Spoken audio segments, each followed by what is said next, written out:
Bueno, ahora sí vamos a las preguntas. Adelante. Gracias, Presidenta. Muy buenos días a todas, a todos y a todes. Presidenta, ¿cómo se va a garantizar esta parte de la brecha salarial?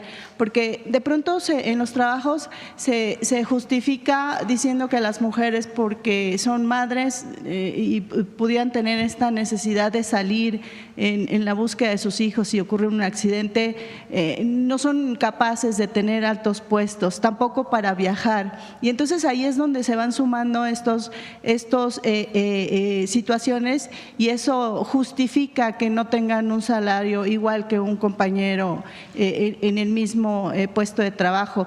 Y al momento de ir a retribuir esto, a preguntarle a los tomadores de decisiones, viene la discriminación por el género, pero pronto viene la amenaza, o también por el asunto de estar embarazadas, ¿no? Si esto no es lo que te gusta, te tienes que ir. Entonces, ¿cómo se va a garantizar que haya esta parte de protección para que no ocurra como normalmente ocurre, no solamente en México, sino seguramente en todo el mundo? Esa sería mi primer pregunta. Gracias.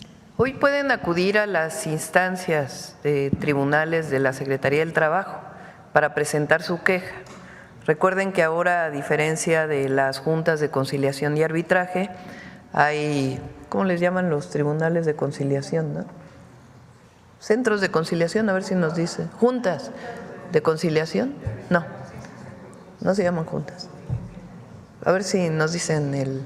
Hay una nueva legislación desde hace ya años en donde no es la Junta de Conciliación y Arbitraje, sino centros de conciliación en donde hay la posibilidad de que se resuelva mucho más rápido, porque se llama al empleador y al trabajador o la trabajadora para que se pueda resolver de inmediato sin estos tiempos larguísimos de las juntas de conciliación.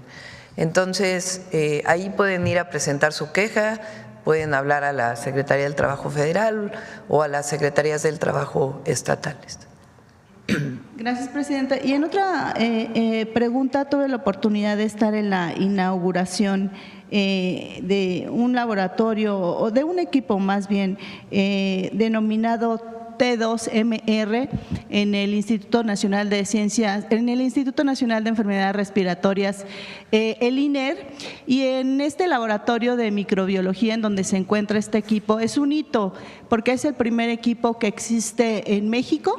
Es el único equipo que existe en América Latina, los otros equipos existen en Estados Unidos y en Europa, y lo que hace este equipo, a diferencia de los cultivos que tardan 72 horas en realizarse estas pruebas para las infecciones nosocomiales, estas infecciones que ocurren en los hospitales, este equipo entre 4 y 6 horas aproximadamente puede determinar algunas de las enfermedades más comunes, como las cándidas que ocurren habitualmente en los hospitales, y también estas klebsielas, que hay muchas, no solo la oxitoca, también la Klebsiella pneumoniae.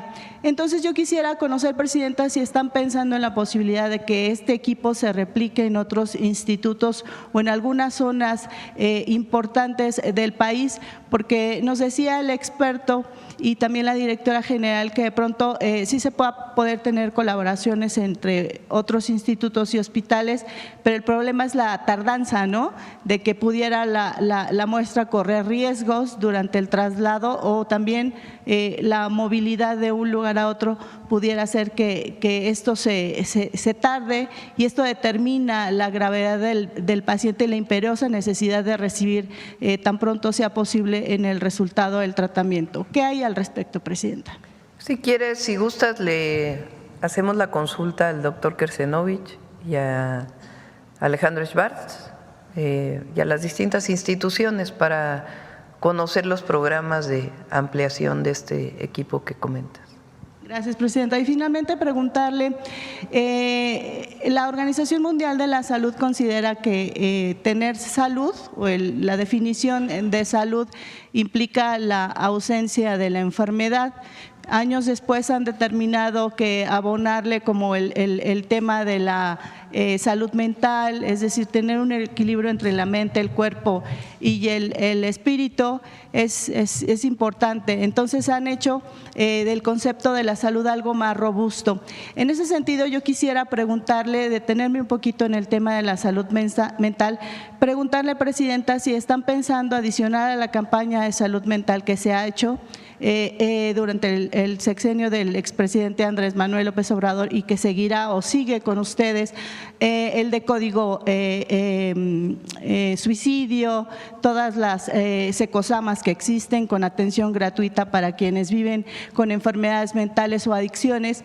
Yo quisiera saber si están pensando en hacer algún tipo de campaña para eliminar la discriminación que sufren las personas que viven con una enfermedad mental, para también ayudarle a todas estas personas a que también tienen derechos, también tienen necesidad de laborar y que no sean discriminadas por esto, que no haya estigmas al que vive con salud mental, porque estamos acostumbrados a pensar que si alguien se duele, se adolece de la cabeza o del estómago, es completamente normal, pero ¿qué pasa cuando la mente enferma? Entonces son estigmatizados, señalizados y no tienen derechos y a veces los corren de los trabajos por esto o simplemente ya no cuentan socialmente. Entonces, ¿qué puede haber al respecto? Si estarían pensando, si sería bueno, perdón el atrevimiento, para estas personas, y también pensar en el bullying. Desafortunadamente México ocupa uno de los primeros lugares en América Latina en el bullying. Entonces, no sé si sería recomendable que a la par de estas campañas pudiera sumarse algo al respecto. Estamos trabajando con Mario y todo el equipo de la Secretaría de Educación Pública porque vamos a aprovechar estas asambleas de entrega de las tarjetas Rita Cetina, particularmente en secundarias, pero también vamos a trabajar en la educación media superior, en distintas campañas y formación, educación para una vida sin discriminación de ningún tipo y también para evitar el consumo de cualquier droga. Entonces, el próximo año, el día 6, si no me equivoco, o el 7 de enero, vamos a presentar la campaña, el nuevo formato de campaña contra las adicciones. Y ahí estamos revisando, además de el tema del consumo de drogas, pues lo que tiene que ver en general con la salud mental. No necesariamente están totalmente vinculados, es decir, hay personas que tienen problemas de salud mental que no necesariamente consumen alguna droga, pero estamos aprovechando la campaña para fortalecer el sistema de atención a las personas que tienen algún problema de salud mental. Entonces, a partir del próximo año inicia todo este proceso de campañas y vamos a aprovechar también para orientar a la campaña de fomento a la lectura en el país. Es decir, son distintas campañas que se van a aprovechar a través de estas asambleas. Entonces, si gustas, el de este martes en 8 viene, no sé, ya es 24 de este martes en 8, es 23, no me acuerdo. 24 ya, bueno, el 24 los vamos a dejar descansar. Pero después de esto ya presentamos toda la campaña de salud mental, adicciones, para la protección particularmente de las y los adolescentes, aunque no solamente.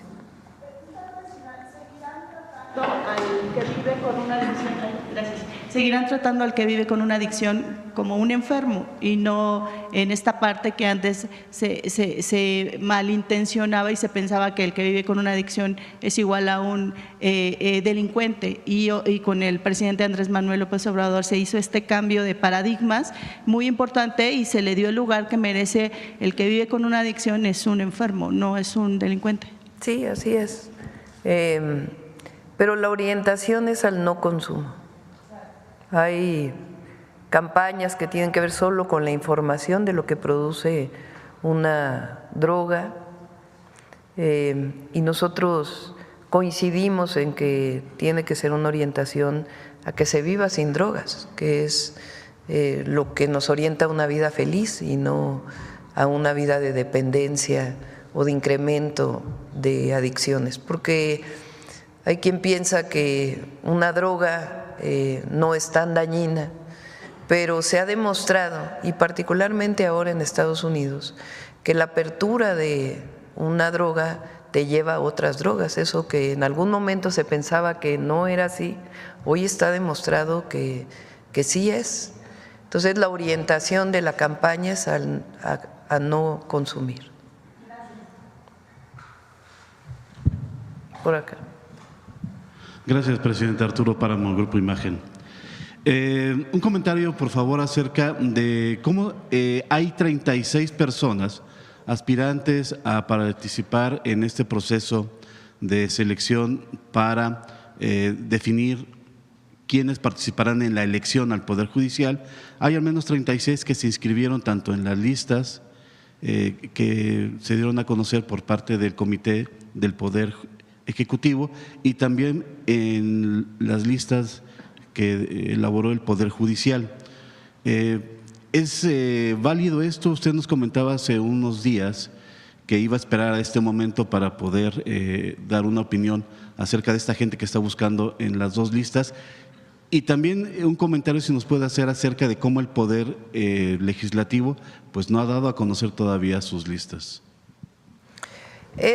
No hay nada en ni la Constitución ni en los procedimientos que indique que no se deberían de haber inscrito a las tres listas. Es decir, pueden salir seleccionados o seleccionadas en los tres poderes. Y bueno, el Poder Legislativo pues tiene ya que publicar sus listas. Habíamos comentado hace unos días, bueno, usted había comentado acerca del nepotismo. ¿Esto no llevaría a esta práctica en caso de que prosperen estos nombres de esas personas?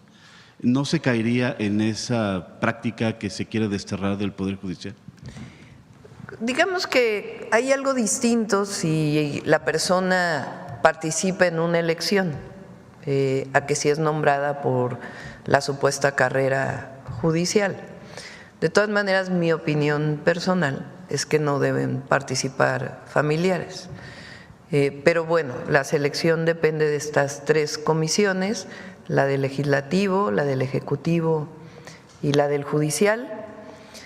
Hasta ahora lo que se revisó es que cumplan con lo que dice la Constitución, el 8 de promedio, el 9 de promedio, que tengan cartas de recomendación, que su título esté registrado en la Dirección General de Profesiones, que tengan su ensayo, es decir, que todos los requisitos que están planteados en la Constitución se cumplan. Ahora ya inicia el procedimiento para hacer una revisión de cada uno de los que se inscribieron y a partir de ahí pues ya la definición final de quienes participarían en la selección al azar para poder participar finalmente en la elección ya por el pueblo. Segunda pregunta, presidenta. Publicamos hoy en el periódico Excelsior una nota acerca de cómo el 60% de los trabajadores no han recibido el pago del aguinaldo. ¿Habría alguna sanción para empresas o simplemente un llamado para que se cumpla con esta obligación empresarial? Sí, no sé de dónde obtuvieron esta información. En la encuesta de ENOE se publica el número de gente que sí lo ha recibido y también la gente que no tiene todavía este pago. Bueno, pues hay que ver la encuesta del ENOE de qué periodo es, pero de todas maneras hay que hacer un llamado porque es un derecho de las y los trabajadores recibir su aguinaldo y en caso de que no sea así, también que se presente la queja para que haya las sanciones correspondientes. Y por último, ¿qué reporte le dieron en la reunión del Gabinete de Seguridad sobre el asesinato de este empresario vinícola en Guanajuato y de un alcalde en San Luis Potosí? ¿Qué avances habría que se puedan reportar? Sí, se está en contacto con las fiscalías estatales, en un caso en Jalisco y en otro en San Luis Potosí. Y el día de mañana es el informe de seguridad y allí nos podrán informar con más detalle. Pero están en las investigaciones. Acá. Buenos días a todas y todos. Decían que en esta etapa se va a jugar el éxito y el futuro de la reforma al Poder Judicial, evaluando la honestidad, la probidad y también la fama de los aspirantes. ¿De qué manera se va a evaluar esto que dicen probidad, honestidad y la fama de los aspirantes, Presidenta? No sé si quiera contestarme.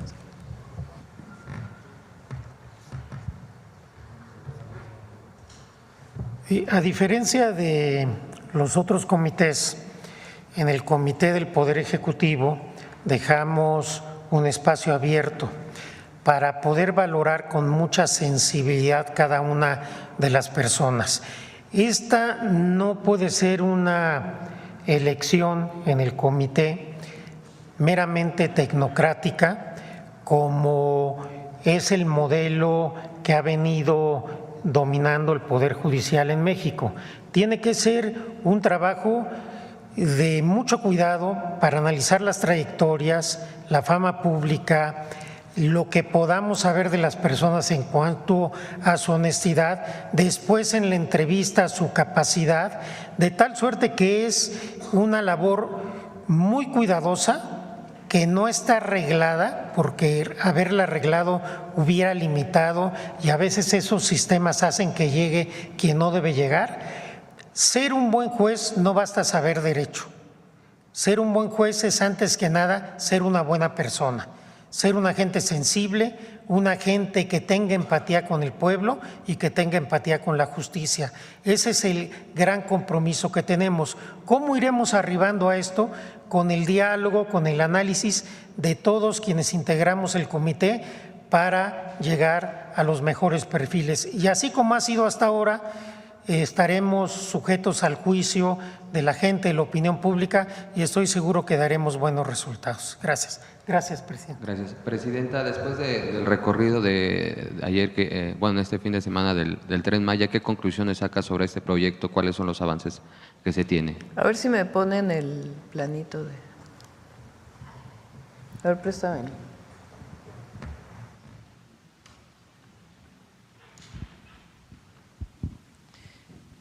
Ya uno puede comprar su boleto para poder hacer todo el recorrido. Evidentemente la idea es que uno, si llega, digamos, a Cancún, que es hoy el destino turístico por excelencia del país, pues que no solo se quede en el hotel en Cancún, que es muy común, sino que compre su boleto del Tren Maya y de ahí pueda recorrer hacia Mérida, puede ser, y ahí puede detenerse en Valladolid, en Chichén Itzá, en Izamal, en Texcoco, llegar a Mérida y después ir hacia el sur, o en su defecto tomar hacia Tulum, por ejemplo, o si uno llega al aeropuerto de Tulum, pues poder hacer el recorrido. A lo largo del recorrido hay varios hoteles nuevos que son de la Secretaría de la Defensa Nacional. A ver si ahorita nos ponen alguno de los hoteles, que son, la verdad, algo excepcional. Y puede uno pues apreciar tanto las bellezas naturales como los distintos sitios arqueológicos de la gran civilización maya. Ayer yo decía, lo que se inauguró en el sábado que recorrimos y ayer domingo ya para comprar boletos es de Escárcega hacia Chetumal. Y después este tramo que ya existía, o sea, ya se podía caminar, aquí está Palenque, aquí se va a conectar el interoceánico. Entonces, aquí se conecta el interoceánico, vamos a empezar a construir el próximo año toda la infraestructura que se requiere para tren de carga y tiene que consolidarse también el tren de pasajeros porque van a ir llegando nuevos trenes, así está planteado desde el principio, y algunas otras adecuaciones, pero hoy ya funciona todo el recorrido por la península. El día de ayer, a ver si tienen alguna foto de algún hotel.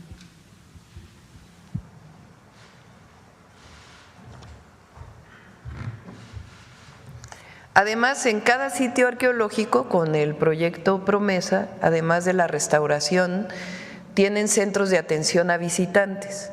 Entonces se ordena la entrada al sitio arqueológico, tienen sus tiendas para artesanías, para que los artesanos y artesanas que trabajan o que han trabajado desde hace tiempo puedan estar ordenados a la entrada, se puede ordenar la entrada.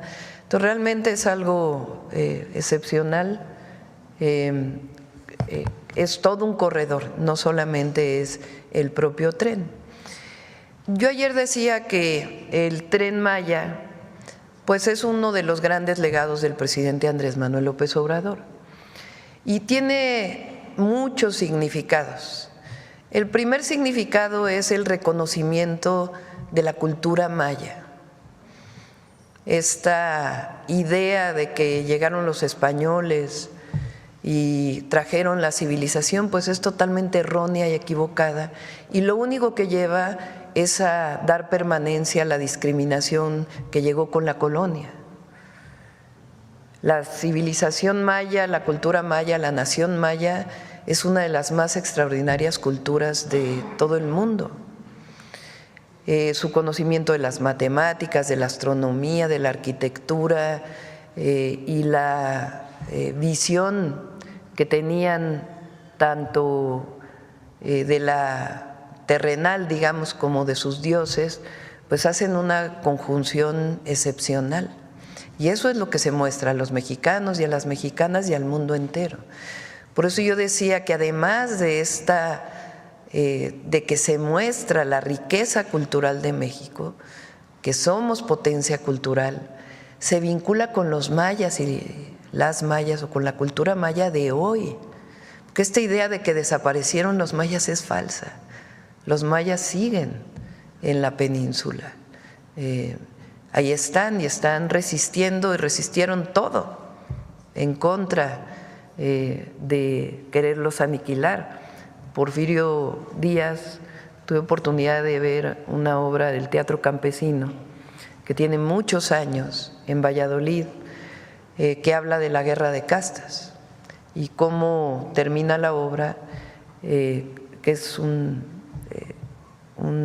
libro de Hermilo Abreu. Termina la obra con el reconocimiento que hace Porfirio Díaz de todos aquellos militares que se dedicaron a asesinar mayas, con una discriminación tremenda. Entonces el Tren Maya nos vincula los mayas de antes y los mayas de ahora en esta visión integral, y por lo mismo es un clamor en contra de la discriminación.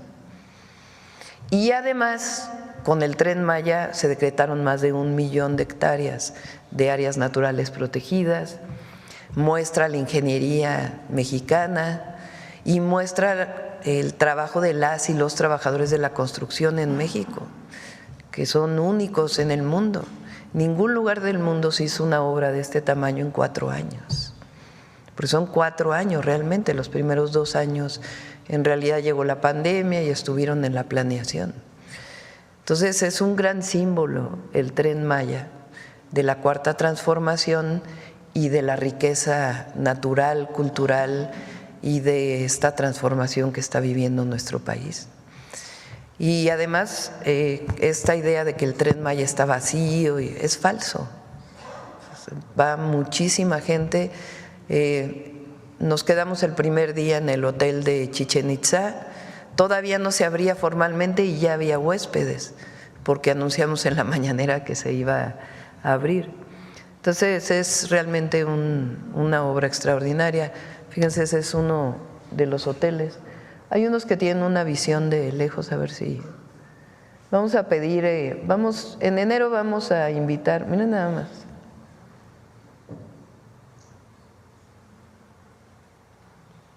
Es algo realmente extraordinario y se vincula con la llegada por Mexicana de Aviación a Chetumal y a Tulum. Entonces es un proyecto integral que además da progreso con justicia al sureste de México. Entonces los invito a que vayan al Tren Maya, es una experiencia muy especial. Gracias. Preguntarle, Presidenta, el presidente de Colombia, Gustavo Petro, está en México, preguntarle cuándo se va a reunir, qué temas se estaría abordando con el presidente, de qué se va a tratar este encuentro. Nos vamos a reunir en un ratito y yo creo que mañana informamos de qué trató la reunión. Y ya por último, preguntarle, antes de la precampaña de la presidencia hubo una gira que se llamó La Esperanza Nos Une. En esa gira usted hizo un llamado a la unidad después de que recibió el bastón de mando de la Cuarta Transformación y se logró avanzar hasta la elección del 2 de junio. Sin embargo, esa unidad que se llegó a ver en ese proceso electoral pues parece que no se está dando en los primeros meses de su mandato, y lo digo por esta situación que se ha dado con el senador Adán Augusto y el diputado Ricardo Monreal, que tienen una disputa prácticamente por el tema de dinero. ¿Qué llamado le haría y qué conclusiones, cuál es el saldo que está sacando de esta disputa que está viviendo entre estos dos líderes de las bancadas morenistas? Ellos tienen claro lo que significa el movimiento y la transformación. Y este malentendido, digamos, que tuvieron, pues tiene que resolverse. Y pues no puede ser un tema de recursos el que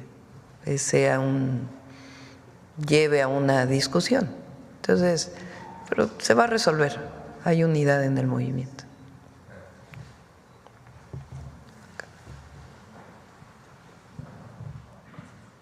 Gracias, Presidenta. Isa Osorio, de Telemundo. Además del asesinato del alcalde de un municipio de San Luis Potosí y el empresario de Guanajuato, el estado más violento del país, ya van 5.559 homicidios, de acuerdo con el reporte diario de homicidios dolosos que hace el equipo interdisciplinario de Sedena, Marina y la Fiscalía. Usted presentó hace unos meses el Plan Nacional de Seguridad. ¿Qué evaluación hace de ese plan a 2 meses de su implementación? Gracias. Va avanzando, el plan va avanzando. El día de mañana es el informe de seguridad, informamos cada 15 días de los resultados. La estrategia de seguridad consta de 4 ejes: atención a las causas, que siempre va a ser nuestra máxima, de que la paz y la seguridad son fruto de la justicia. Y además de los programas de bienestar, de mejorar el nivel de vida de las y los mexicanos con el salario y otras acciones, además del programa Jóvenes Construyendo el Futuro, de las becas, de la ampliación de los programas de bienestar, que hoy la mayoría ya son derechos en la Constitución. Significa también un programa que vamos a presentar el día de mañana de construcción de paz en los territorios, que está a cargo de la Secretaria de Gobernación y la Subsecretaria de Prevención del Delito de la Secretaría de Seguridad Ciudadana, o de Seguridad y Protección Ciudadana. Entonces es atención a las causas.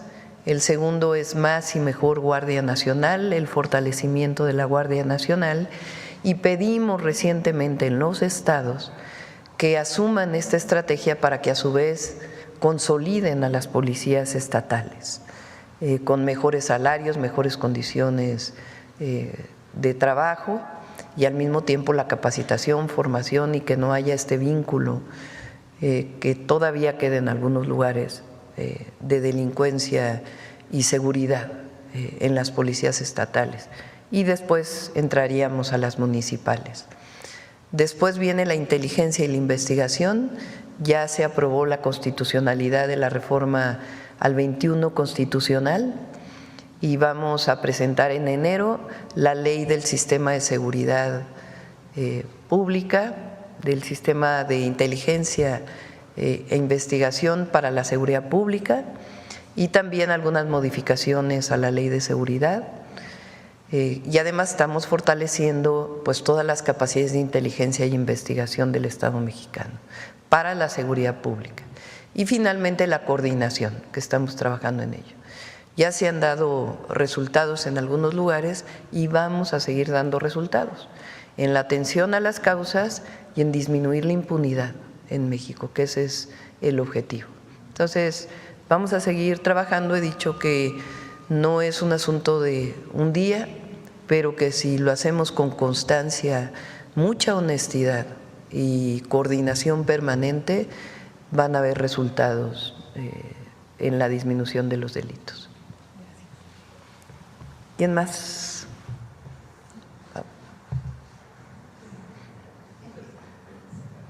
Gracias, presidenta.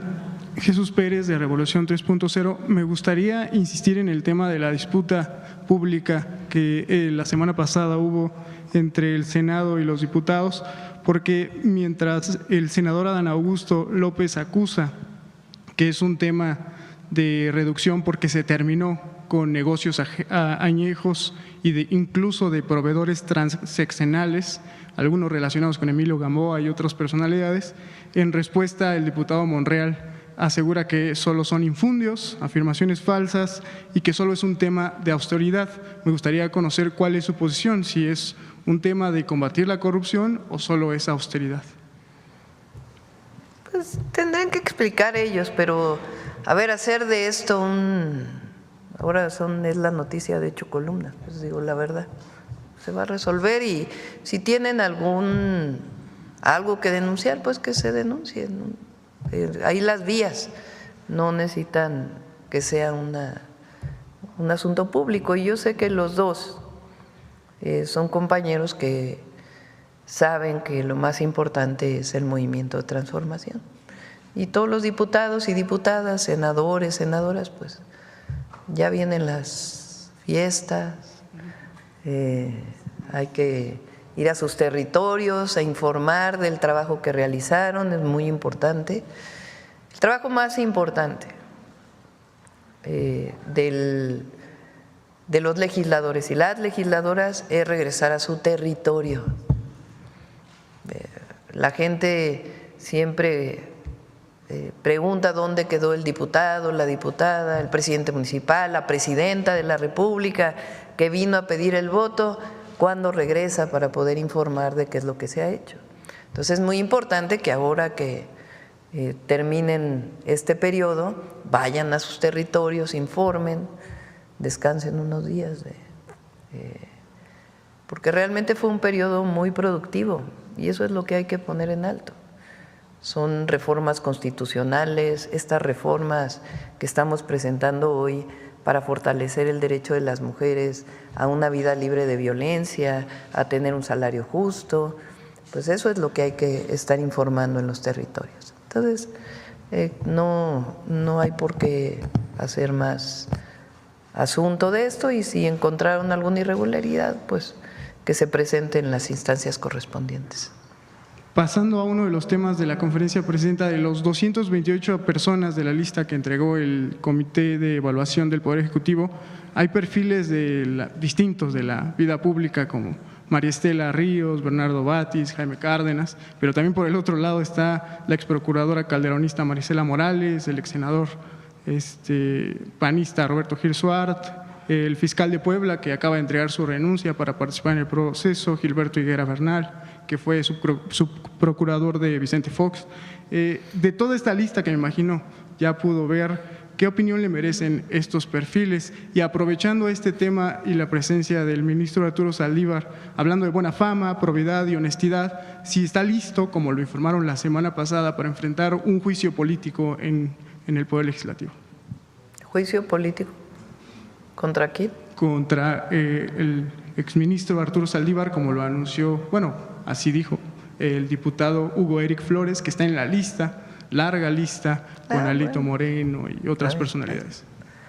A ver, lo más importante aquí, y qué bueno, ¿cuánto dijeron que estaban en contra de la reforma al Poder Judicial? Que el pueblo no tenía la capacidad para elegir a jueces, a magistradas, magistrados, ministras, ministros, que era una barbaridad que se pusiera a votación, que cómo iba a haber democracia en el Poder Judicial, y hoy se inscribieron. ¡Qué bueno! Ahora, ¿quién va a decidir? El pueblo. Siempre lo dijimos, con el pueblo todo, sin el pueblo nada. Entonces el pueblo va a decidir quiénes son los que deben representar al pueblo de México en el Poder Judicial para que haya justicia en el país y dejar atrás el régimen de corrupción y privilegios que todavía prevalecía o prevalece en el Poder Judicial. Entonces, lo más importante aquí es que ya se aceptó y están participando. Ahora, pues, el INE tiene que decir en su momento cómo va a ser la elección, porque pues hay muchos candidatos y candidatas que vienen a la elección. Recuerden que en el caso de la Corte se vota por todos o todas, las y los 9. En el caso del Tribunal de Justicia, ¿cómo se llama? De Disciplina Judicial, se vota por 3. En el caso de las 2 carteras que faltan de la Sala Superior del Tribunal Electoral, se vota por 2. Y ya en el caso de magistrados, magistradas, jueces y jueces, se vota por juezas y jueces, se vota por 5 hombres y 5 mujeres, pero la lista es de 1000 y se vota por circuito judicial. Entonces el INE tiene que en su momento explicar cómo vamos a votar todas y todos para la elección al Poder Judicial. Entonces está yendo, está muy bien, y ya que el pueblo decida quiénes son los que van a representar al pueblo de México en el Poder Judicial. Ellos tienen desde hace tiempo este esquema, no lo tienen para todos y para todas. México es quien más avanzado está en ello. Y bueno, pues ellos ya tienen su proceso desde hace tiempo. Y en un último tema, el próximo 1 de enero entra en función, después de un largo proceso legislativo de convertir el Instituto de las Mujeres en Secretaría de Estado, en la Secretaría de Estado, en un sexenio que seguramente se va a caracterizar por la perspectiva de género. ¿Está listo todo? ¿Están preparadas? Igual escuchar a la secretaria al respecto. ¿Sí? ¿Quieres comentar algo, Citla?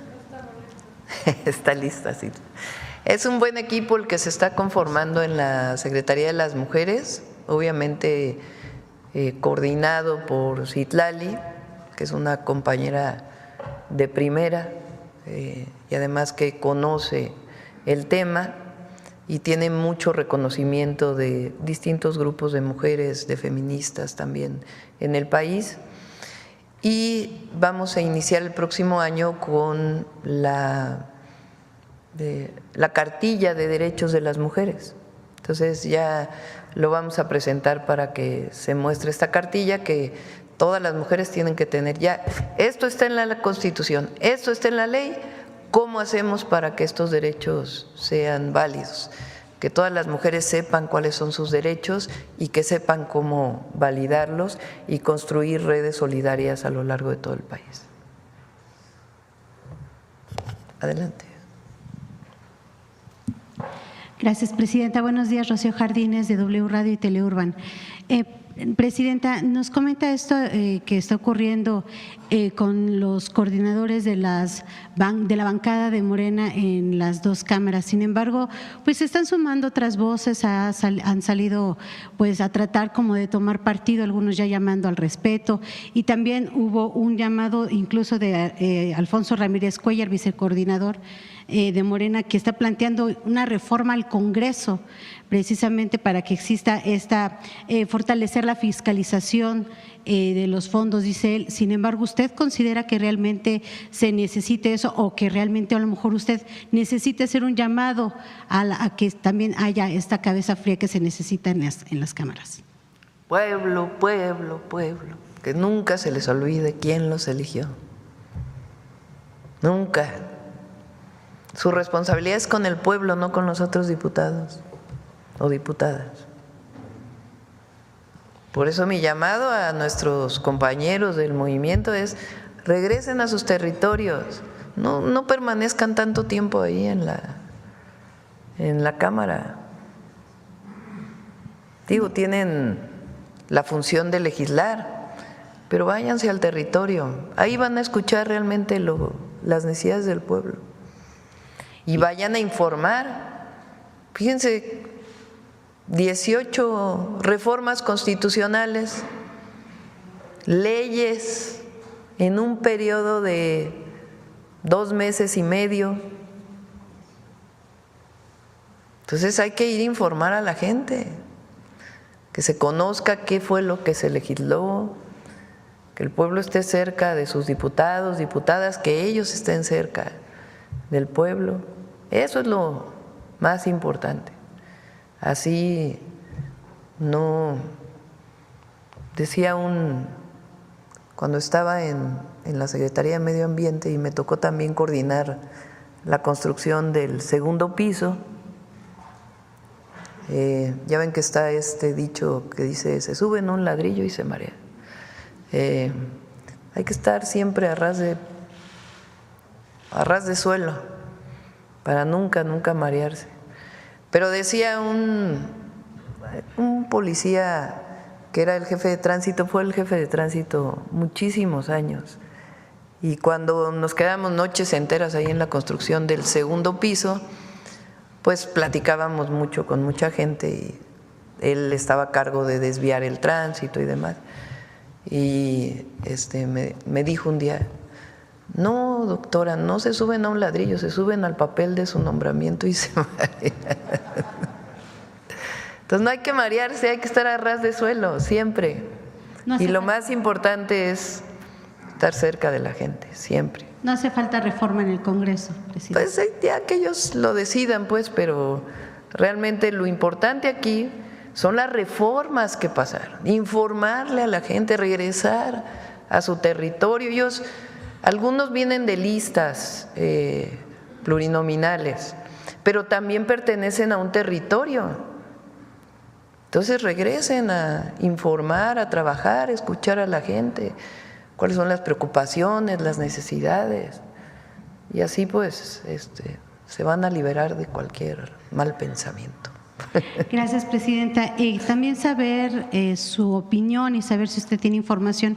Hay un caso que estamos dando seguimiento en W Radio por unas explosiones en tuberías de gas en Tamaulipas, donde la única proveedora es la empresa Engie, una empresa que es francesa, y que bueno, hay denuncias en este estado de que al parecer existe complicidad entre el gobierno estatal con esta empresa porque no se ha atendido a las personas afectadas. Fue un caso que incluso tocó el presidente Andrés Manuel López Obrador. Empezaba a darse un acercamiento con las familias, sin embargo se detuvo, presidenta. Las familias pues siguen gastando en su tratamiento físico. Tenemos el caso al que le estamos dando mucho seguimiento, es Atalia Martínez y su familia, que bueno, ya lleva muchísimas operaciones debido precisamente a las consecuencias de estas explosiones. Bueno, saber si ustedes van o si ya tiene información al respecto, si van a darle algún seguimiento. Las explosiones han sido diversas. En 2022, en 2023, recientemente también hubo otra explosión. ¿Y qué hará su gobierno, presidenta, para evitar este tipo de corrupción? Gracias, presidenta. Bueno, no lo catalogo como corrupción. Habría que ver exactamente qué pasó. Es muy sensible Américo Villarreal. Entonces vamos a pedirle a Rosa Isela y la Comisión de Víctimas que pueda ver exactamente qué pasó y siempre atender a las familias. ¿Hasta ahorita no le han dado información? No tengo información, pero lo revisamos. Antes de que vaya a acabar la conferencia, porque es importante, ha estado en los medios y se envió una reforma a la ley del Infonavit. Va a venir Octavio Romero el miércoles. Mañana es información del reporte de seguridad, el informe de seguridad, y el miércoles viene a explicar claramente en qué consiste esta reforma a la ley del Infonavit. Número 1, todas y todos los que tienen sus ahorros en el Infonavit para vivienda están totalmente resguardados. Esta idea que bueno, no idea, estas publicaciones que sacan unas personas absolutamente irresponsables de que ahora están en problemas los ahorros de las y los trabajadores, falso, están totalmente seguros y eso no va a cambiar. Al contrario, ya presentamos 2 acciones muy importantes de Infonavit para que gente que sigue pagando sus casas ya pueda tener sus escrituras, para que se reduzca la cantidad de dinero que estaban pagando, que cada vez aumentaba más, tanto para aquellos que lo hicieron en cierto periodo como otro periodo. Entonces, se está facilitando a las y los trabajadores el pago de sus viviendas. Y el fondo del Infonavit está seguro.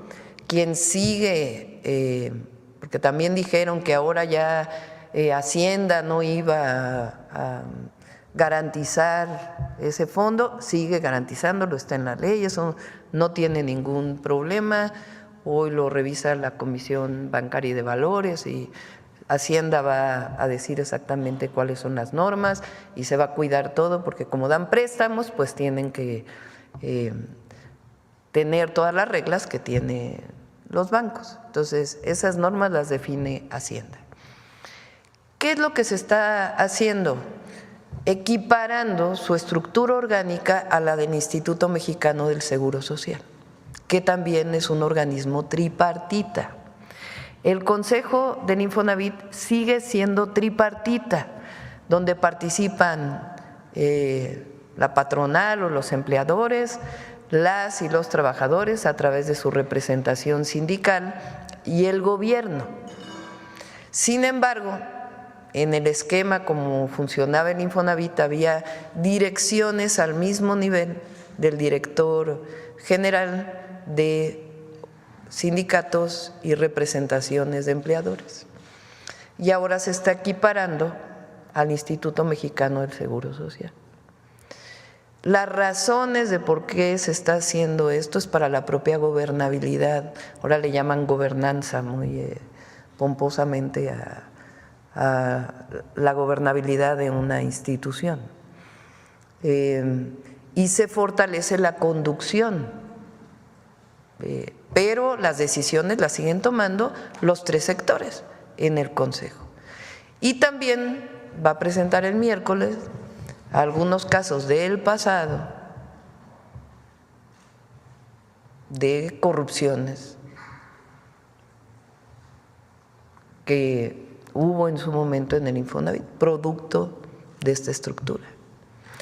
Ahora ya nada más les adelanto, la representación patronal que existe hoy y la de los sindicatos gana casi 2 veces lo que gana la presidenta de la República. No, están, sí, pues entre otras cosas, pues no sé, hay que ver por qué están en contra. Entonces el miércoles lo va a presentar. Octavio, tiene lógica, tiene sentido, es racional, se fortalece la institución, sigue siendo tripartita, eso no va a cambiar, pero ayuda a la gobernanza de la institución y también pues al fortalecimiento y se equipara al Instituto Mexicano del Seguro Social y los ahorros están totalmente seguros y la Secretaría de Hacienda va a seguir vigilando el funcionamiento de esos ahorros, eso no va a cambiar. Lo aprobó senadores y ya pues están pidiendo que se explique claramente qué es lo que tiene y pues va a haber su periodo de explicación sin ningún problema, pero es una legislación que va a ayudar al Infonavit. Y además se crea la empresa constructora del Infonavit, que además no va a construir el 1,000,000 de viviendas, pues no, una empresa no tiene esa capacidad, pero sí nos va a ayudar mucho a que no aumenten el precio del cemento, de la varilla, porque cuando anunciamos 1,000,000 de viviendas, pues no quiero ver a cuánto va a estar la especulación del precio de la varilla al final del 2025. Entonces, no, lo que queremos incluso es que haya Por ejemplo, compras consolidadas de cemento a todas las empresas del cemento, de varilla, de tal manera que aunque participen empresas privadas, locales, en la construcción de la vivienda para el Infonavit, pues esté garantizado que no va a subir de precio las viviendas por los insumos. Entonces, un plan integral que fortalece al Infonavit, se mantiene lo tripartita, se mantiene su vigilancia por la Secretaría de Hacienda, pero le da gobernabilidad al Infonavit y también quita cualquier asunto que tuviera que ver con corrupción y se va a transparentar todo para que no haya problema. Entonces, el miércoles viene Octavio Romero a explicar con todo detalle la nueva ley del Infonavit.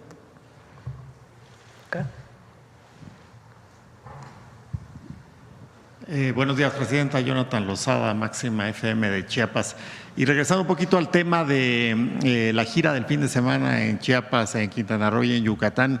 De Chiapas a Quintana Roo se trasladó en el tren con los gobernadores y le quería preguntarle qué platicaron en ese camino, qué instrucciones se dieron, si es que hubieron instrucciones o de qué pues fue aprovechamos para trabajar bastante en esas horas.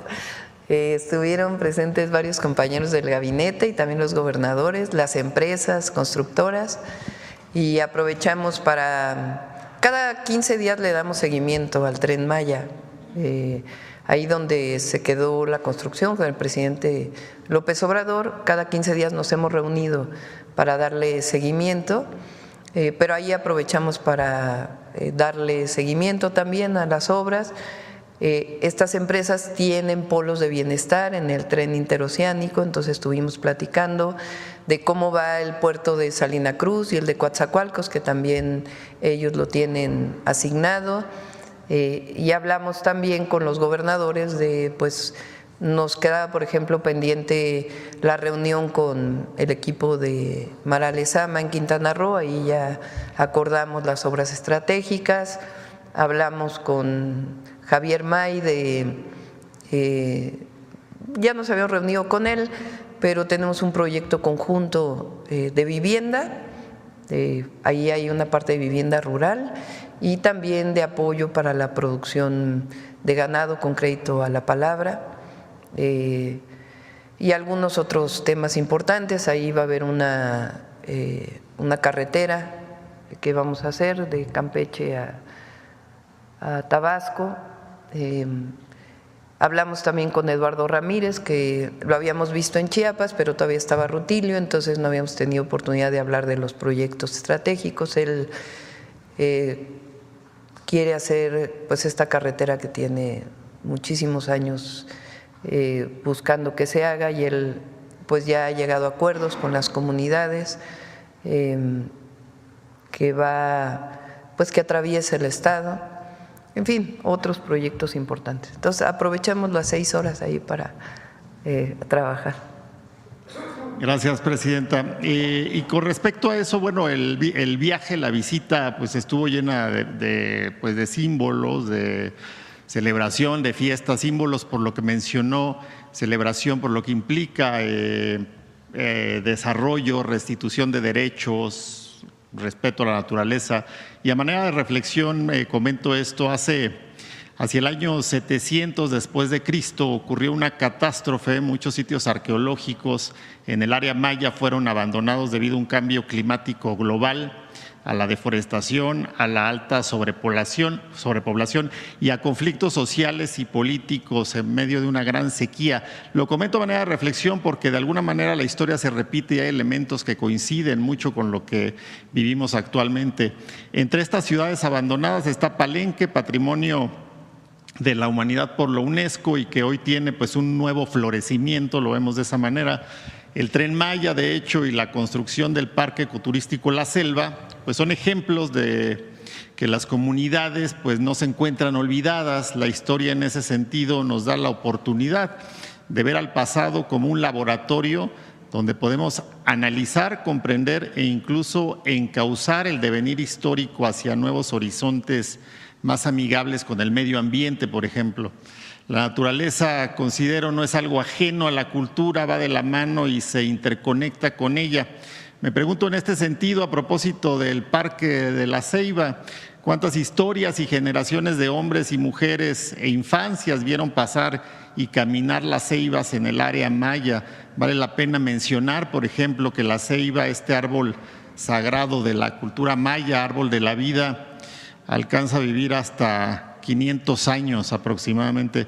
Y quiero obsequiarle un libro, Presidenta, que publicó recientemente el Instituto Nacional de Antropología e Historia. Lo escribió mi hermano Josué Lozada, que usted lo conoció en Chiapas. Un día le regaló un jade, por cierto. Él es doctor en arqueología. Se llama Arte Rupestre en la Casa de los Dioses, Paisaje y Peregrinaciones de las Lagunas de Metzabac. Y me parece muy interesante porque, bueno, los diálogos que yo he tenido con mi hermano, que además estoy muy interesado en el tema, este es el libro, él retrata, si me permite, Presidenta. Muchas gracias. Gracias. Si me permite, Presidenta, normalmente la historia de lo que se ha hecho con relación a los estudios de las comunidades prehispánicas están muy enfocadas en las élites, ¿no? En los religiosos, en cómo se enterraban a los antiguos gobernantes, pero poco se ha escrito con relación a la gente, al pueblo, a la gente común, y hay coincidencia con lo que pasa en este momento histórico de México, ¿no? El atender y ver al pueblo y a su gente. Este libro recoge esa parte, estos estudios de las inscripciones rupestres, que de alguna manera, me lo decía mi hermano, es como si hoy en día viéramos los periódicos, la televisión y las redes sociales, esos elementos rupestres que están ahí. Y me parece pues que es importante y fundamental que la cultura maya esté puesta y esté siendo puesta nuevamente en el centro también de la reivindicación de las culturas pues de México.